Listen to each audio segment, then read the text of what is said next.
Presiden tadi sampaikan Koperasi Desa Merah Putih ini untuk memutuskan rentenir, tengkulak, pinjaman online. Assalamualaikum warahmatullahi wabarakatuh. Selamat pagi. Pagi ini kami diundang rapat oleh Pak Presiden mengenai Koperasi Desa Merah Putih, termasuk juga bagaimana itu bisa disosialisasikan kepada seluruh desa-desa di seluruh Indonesia. Karena itu yang hadir ada saya, ada Pak Mendagri. Nanti juga dijelaskan oleh Pak Mendagri mengenai ada Wakil Menteri Pertanian juga, bagaimana konsepsi. Yang pasti gini, keberadaan Koperasi Desa Merah Putih itu yang pertama itu untuk kepentingan masyarakat desa. Karena di Koperasi Desa Merah Putih itu untuk memutus mata rantai kemiskinan di desa, dan juga bagaimana masyarakat desa bisa meningkat penghasilannya. Jadi yang pasti Kopdes Merah Putih ini bertujuan untuk meningkatkan kesejahteraan masyarakat desa dan berguna untuk kemajuan desa di seluruh Indonesia. Terima kasih. Pengantar dari saya. Silakan Pak Tito, jelasin. Baik, rekan-rekan sekalian, saya kira peran desa sangat penting ya di Indonesia. Bayangkan ya, 56% penduduk Indonesia itu ada di kota, 44% itu ada di desa. Kita tidak ingin seperti di Jepang. Jepang itu sudah 93% penduduknya di kota, 7% penduduknya tinggal di desa. Di Jepang 84 atau 86% tinggal di kota. Desa ditinggalkan, padahal desa ini bisa menjadi penyumbang pertumbuhan ekonomi, menjadi sentra ekonomi. Nah, sebelum terlambat, maka kita memperkuat desa. Ya, nah, maka untuk memperkuat desa ini banyak, mulai dari anggaran desa, dibuat sistem pemerintahan desa. Nah, salah satu yang menjadi ide dari Bapak Presiden adalah ketahanan pangan. Ketahanan pangan ini kita melibatkan juga desa-desa. Kenapa? Bapak-bapak, ibu-ibu kalau lihat pada bulan ini, rilis yang BPS kemarin, ya, deflasi, kita mengalami deflasi sebesar year on year-nya 0,09, minus 0,09%. Kemudian untuk month to month-nya minus 0,48%. Memang betul penyebab utama dari deflasi, artinya turunnya harga barang dan jasa, ya, itu akibat subsidi listrik oleh Bapak Presiden 50% kepada pengguna di bawah 2000 watt. Artinya masyarakat yang kurang mampu. Itu sangat berarti sekali. Ya.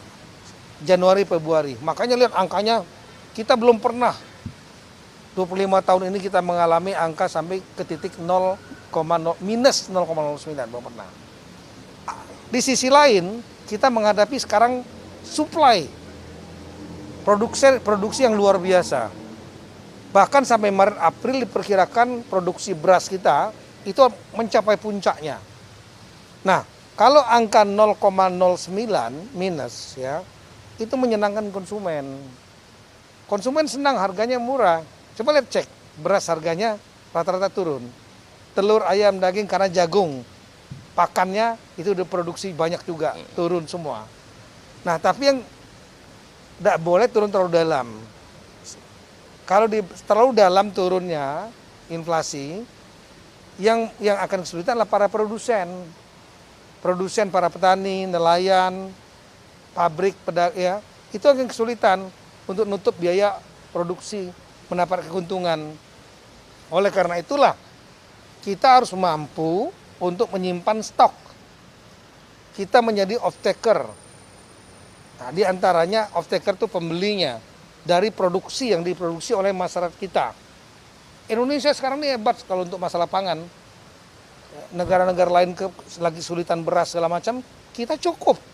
Stok kita ini terbesar yang pernah ada, 1 juta lebih.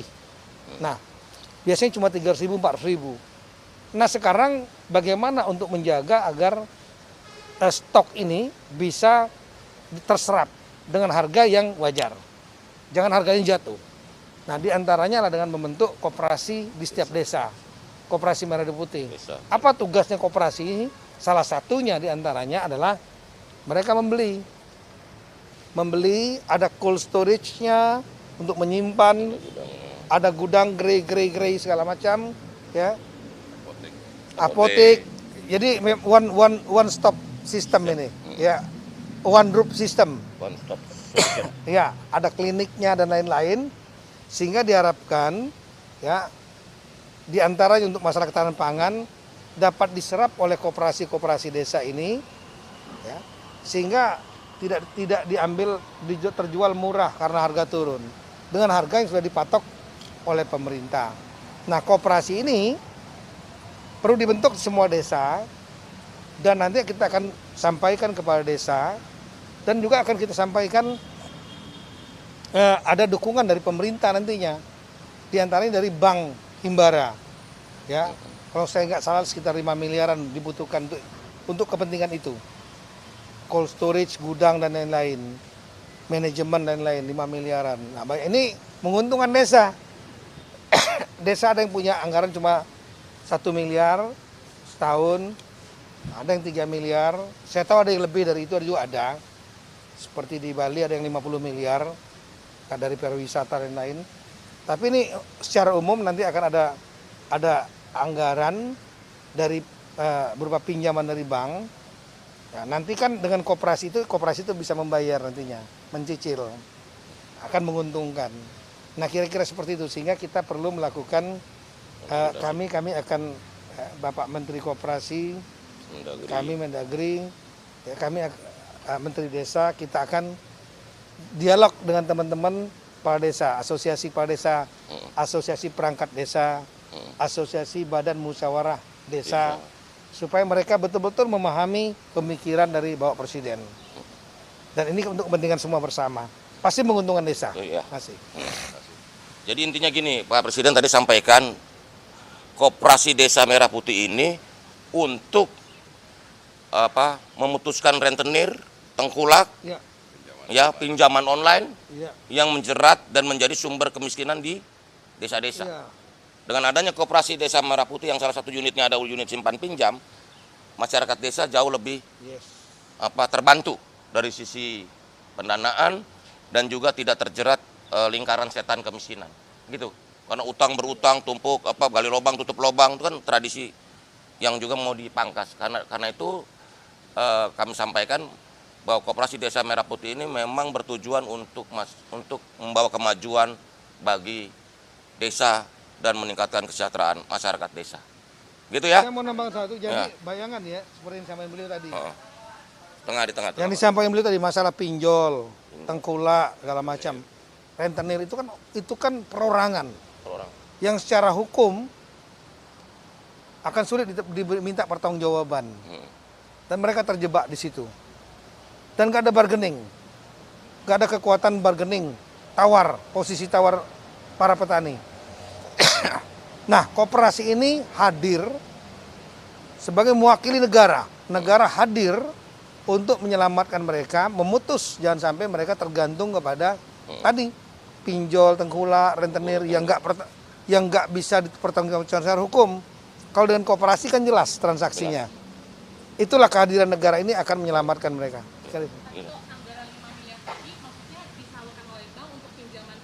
Nanti skema keuangannya gini. Nanti skema keuangannya nanti berikutnya. Soal skema keuangan, desain gudang, karena di Kopdes Merah Putih itu nanti ada 6 outlet tuh. 1 outlet gudang, 2 cold storage, 3 kantor koperasi, 4 apotek hidup, apotek desa, 5 klinik desa, 6 unit simpan pinjam. Begitu. Nanti skemanya masih dihitung kan, setiap desa kan kondisinya beda-beda. Karena dari pemetaan ini sekarang ada desa pertanian, desa perikanan, dan DA kelurahan yang sudah agak kota, desa yang agak kota tuh. Maksudnya udah suasana udah kota tapi statusnya masih desa. Nah, 85% desa itu pertanian, sedangkan 15% itu agro maritim lah begitu. Itu. Jadi gini, inilah bentuk dari kepedulian negara untuk membantu. Ini kan financing, bukan dikasih loh, dipinjamkan, ya kan?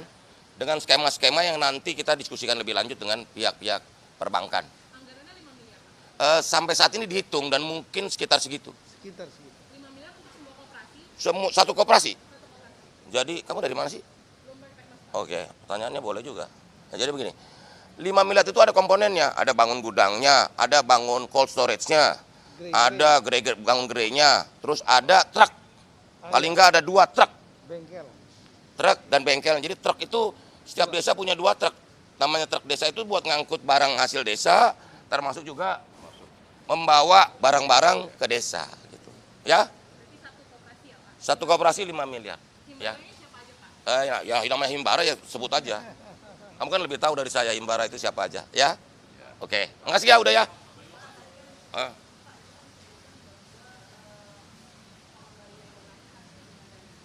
Gini, skema-skema pembiayaan nanti didetilkan. Tapi prinsip-prinsip ini dulu, prinsip-prinsip pembentukan koperasi desa Merah Putih itu seperti itu. Nanti yang detail-detail biayanya, skema pembiayaan nanti berikutnya kita akan rumuskan, diskusikan, rapatkan selanjutnya. Begitu ya. Kan tadi sudah disampaikan oleh Pak Tito, nanti Kementerian Koperasi, Kementerian Dalam Negeri, Kementerian Desa ya, Ya. Kementerian Pertanian. Nanti itu ya seperti itu. Nanti juga akan bicarakan lebih lanjut oleh Pak Presiden. Kita akan menjalankan perintah, ya. Oke. Oh enggak, kita harus sosialisasikan bahwa ini gini, saya bertanya, Koperasi Desa Merah Putih itu tidak ada di Istana Merdeka, tidak ada di kantor Kementerian Koperasi, tidak ada di kantor Kementerian Dalam Negeri, tidak ada di kantor Kementerian Desa, tapi ada di desa Bapak-bapak, Ibu-ibu sekalian. Ya kan? Begitu.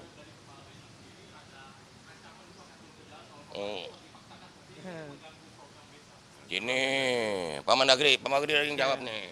Ini Ya. udah dibahas tadi. Jadi memang nanti kita akan melakukan diskusi. Ya, saya sangat sering dialog dengan teman-teman asosiasi kepala desa. Ya, entah Abdesi, Papdesi dan lain-lain termasuk Bamusdes, Badan Musyawarah Desa, perangkat desa. Jadi mekanisme dialog ini kita lakukan. Saya paham teman-teman daerah itu biasanya inginnya agar programnya 70% adalah bottom up. Artinya dari dimusyawarakan sendiri, mereka menentukan sendiri. 30%-nya menampung, mengakomodir kebijakan dari pusat. Tapi kali ini Bapak Presiden membuat suatu terobosan yang menurut saya luar biasa. Bayangkan nanti akan ada tambahan anggaran, ya, dan kemudian di backup dengan segala kekuatan pemerintah pusat untuk menghidupkan koperasi-koperasi yang menjadi sentral dari berbagai macam, termasuk masalah kesehatan klinik. Iya, ini belum pernah terjadi. Belum pernah terjadi. Kalau enggak desa-desa kalau dengan anggarannya sebiasa, ya habis gitu-gitu aja. Nah, ini ada lompatan seperti ini, ide dari Presiden, dan sepertinya yang bisa menggerakkan hanya Pak Presiden, karena melibatkan Himbara. Coba pinjam uang ke Himbara, kalau nggak ada jaminan segitu aja, belum tentu dapat. Kemudian nanti akan dari Kementerian Pertanian mendukung, pupuk bersubsidi, Kementerian Kesehatan, klinik-kliniknya, semua kan turun nih nyerang. Bukan nyerang ya, ngeroyok desa, menyerbu untuk membantu meningkatkan. Negara hadir. Masa mau ditolak? Itu namanya mengkhianati rakyat. Oh, iya. Ini hanya masalah komunikasi. Nah, oleh karena itulah nanti rencana minggu depan Bapak Menteri Koperasi kami akan hadir. Kita akan undang asosiasi, kita mau jelaskan. Iya. Jangan sampai miskomunikasi. Gitu aja. Ya, udah. Udah, kalau soal skema-skema itu nanti, Adinda. Kamu ini terlalu penting kok konsep besarnya dulu, Dinda. Nanti bunganya berapa, skemanya gimana, itu nanti, Dinda. Kamu ini nggak sabaran kayaknya.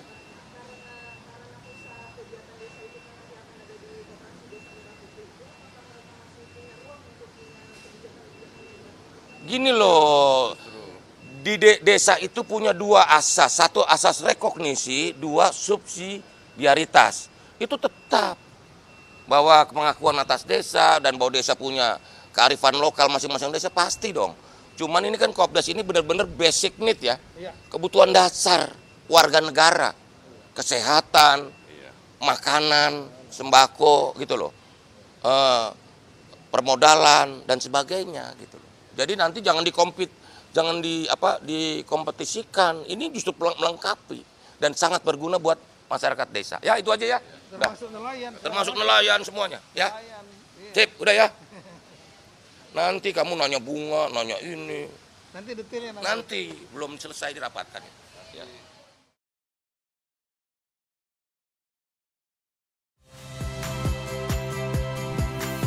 Saya Radhi Saputro. Saksikan program-program Kompas TV melalui siaran digital, pay TV dan media streaming lainnya. Kompas TV, independen, terpercaya.